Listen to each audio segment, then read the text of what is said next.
કચ્છમાં ઉનાળાની શરૂઆત સાથે આકરો તાપ પડી રહ્યો છે, ત્યારે આ સ્થિતિમાં વન્યજીવોની સુરક્ષા માટે વન વિભાગ દ્વારા વિશેષ વ્યવસ્થા કરવામાં આવી છે. પશ્ચિમ કચ્છ વન વિભાગના નાયબ વન સંરક્ષક યુવરાજસિંહ ઝાલાના જણાવ્યા મુજબ સપ્ટેમ્બર સુધી સારા વરસાદને કારણે કુદરતી જળ સ્ત્રોતોમાં હજુ પાણી છે, પરંતુ વધતી ગરમીને ધ્યાનમાં રાખીને વિભાગે આગોતરું આયોજન કર્યું છે.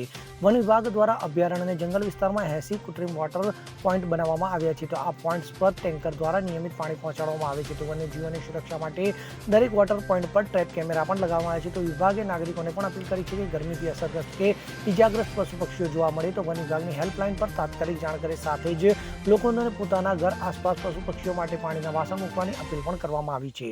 તો વન વિભાગ દ્વારા કૃત્રિમ વોટર પોઈન્ટ બનાવતા પહેલા કુદરતી જળ સ્ત્રોતોનું પરીક્ષણ કરવામાં આવે છે. તો વન્યજીવોની સલામતીને ધ્યાનમાં રાખીને જ નવા વોટર પોઈન્ટની પસંદગી કરવામાં આવે છે. Bureau report CN24 news. હવે જુઓ દેશ દુનિયાની તમામ ખબરો તમારી આંગળીના ટેરવે.